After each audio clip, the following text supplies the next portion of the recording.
This young lady killed her father in one of the most diabolic ways you could ever imagine. And just a few days ago, on the 11th of June 2025, she was found guilty and sentenced to life in prison. Now, listen to me. Sit down and grab your popcorn, because although this story happened in South Africa, it's one of those elements that is prevalent and common in a lot of African countries, and we need to talk about it. Now, once upon a time in the Mlepe family, they lived in peace and harmony. Dr. Mlepe Johannes Mlepe was the father of the house, the man of the house. He was said to be the circuit manager of the Department of Education in Limpopo, South Africa. He was overseeing 12 secondary schools and 18 primary schools. He served this position diligently for 15 years. He was a good father who provided for his family and took care of everybody. Money was not his problem because he was well-to-do. Now, it's not stated how many children he had, but we know he had a daughter, 28-year-old Molagadi Magdalene Mlepe. And it was clear that their relationship was good. Their father and daughter relationship seemed to do well. He appeared to be present in the life of his children, especially that of Magdalene, who is the major character in this story. You could see pictures of them spending time together and being at each other's functions and events. They had what appeared to be a simple father and daughter relationship until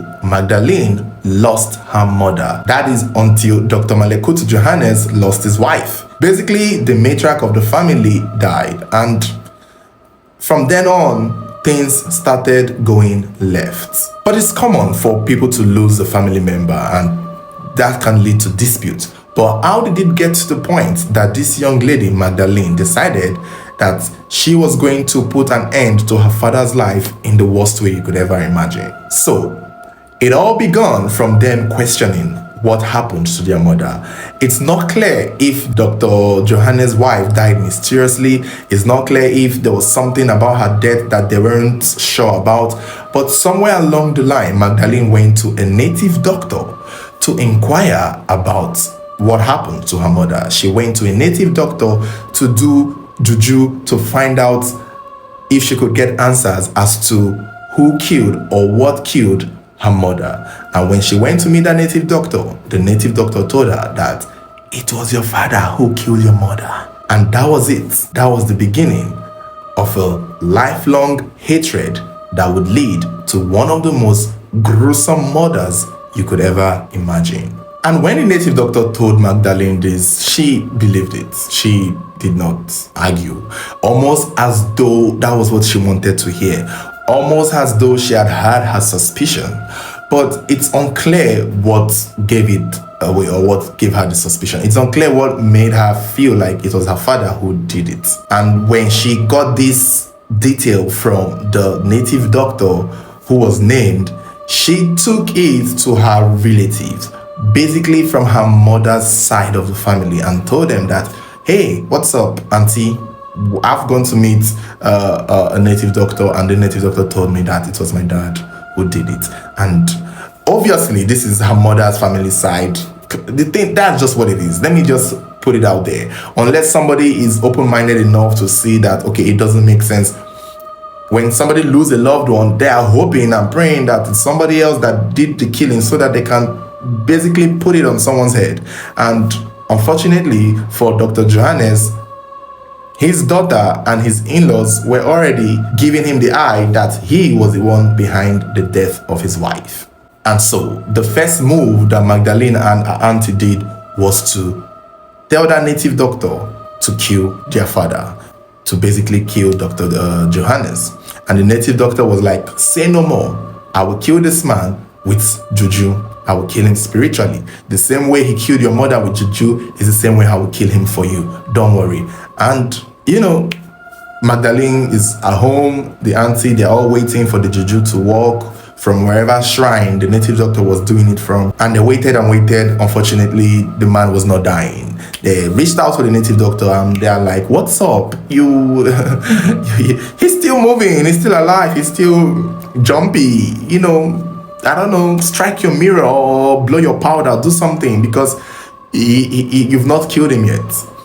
And that was where the native doctor told them that, yeah, that he tried, but clearly it's not working. Maybe the man is fortified or something. And at this point, Magdalene and the auntie figured out that, they would have to take matters into their own hands. Again, put in mind that there may have been other relatives that was involved in the plotting and killing of this man. However, his daughter, Mologadi Magdalene Mlepe, was the major spearhead of this game. She basically hired assassins and paid them over 200,000 rand to come to her house and pretend as though it was a robbery. From then onwards, kill the father and leave. And so, on the 28th of December 2023, while Dr. Johannes was in his bedroom sleeping, waiting for 29th, waiting for 30th, basically looking forward to crossing over 2024, Magdalene opened the door, the gates, to armed robbers who came into the house. They first held her hostage, and she had to act as though she too was being robbed, begging and crying for her life, acting up so that it would not look like, she knew these people. And they successfully went past her, went to her father's bed, and shot and killed him while he slept. Then they stole his phone, stole some of his valuables, and then they basically left. At this point, Magdalene had gotten what she wanted, to have her father killed and to have the robbers make it look like a robbery.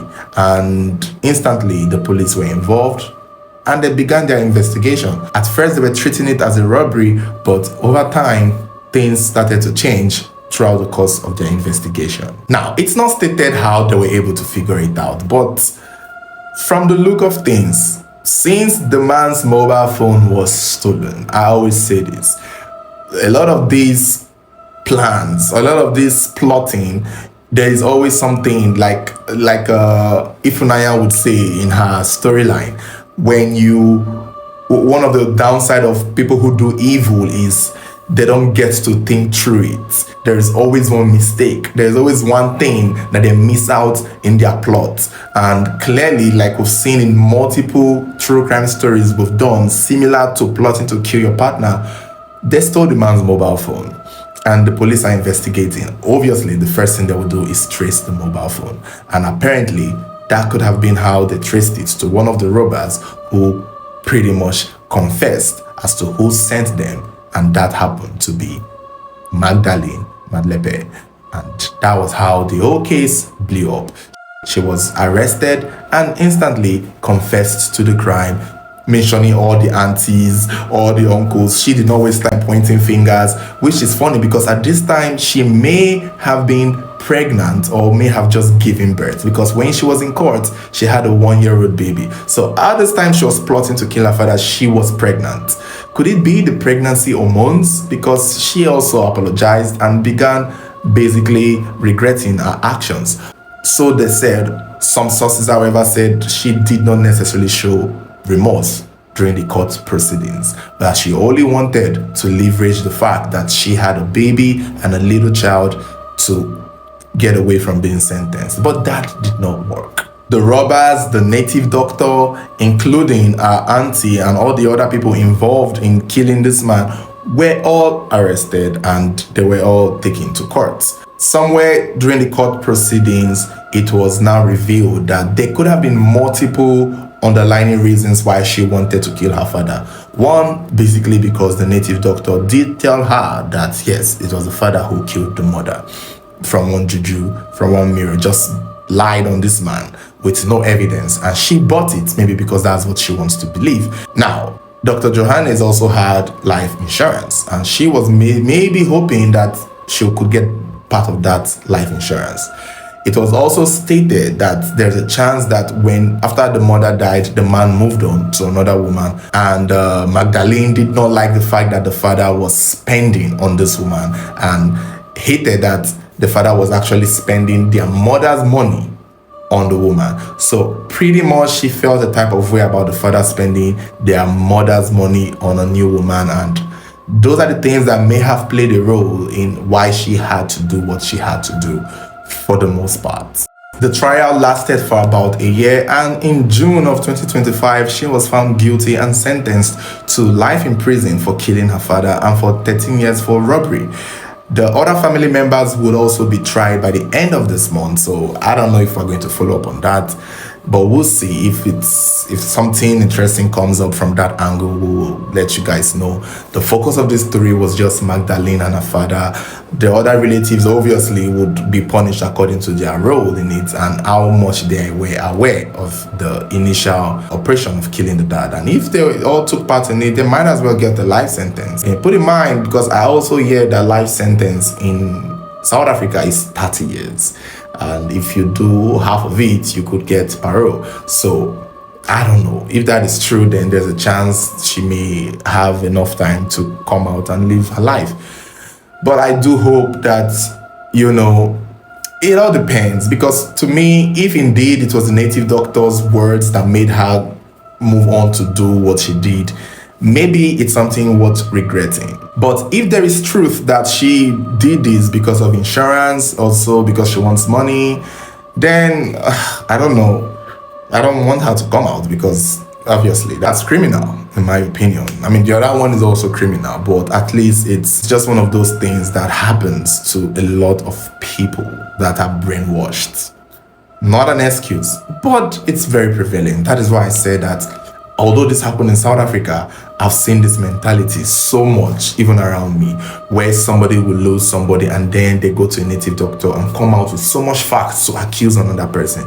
It's you. You stole this. You killed her. You did this. Our gods and our juju have said it's you. Okay, how do we know? Did we hear the native doctor? Like, how did the native doctor figure this out?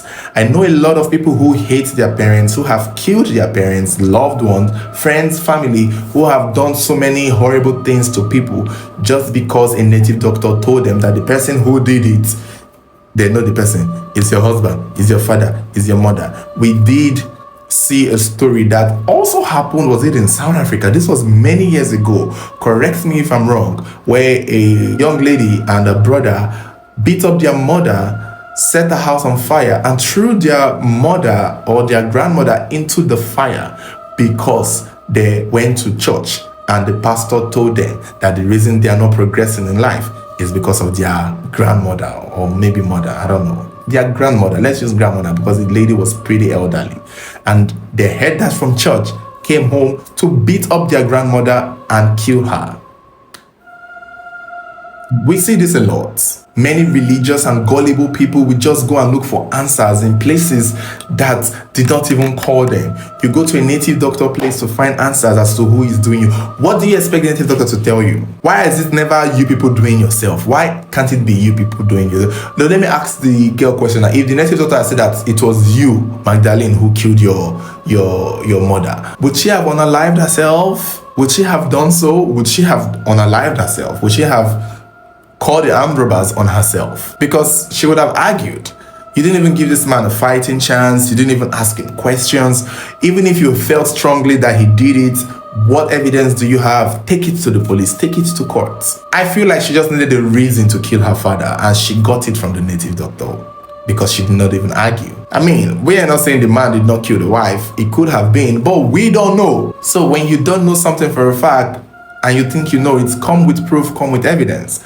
Many Nigerians are in this table. Many Africans are in this table where they seek answers from native doctors and spiritualists, and then they hold those responses with boldness and be like, yeah, this is the truth, this is the truth, and then they act on it. And such is the repercussion to that kind of stupidity. I hope she stays in prison. I hope she stays there with her baby. But breastfeed from jail, my dear. Be there. Stay there. Your relatives are coming to join you.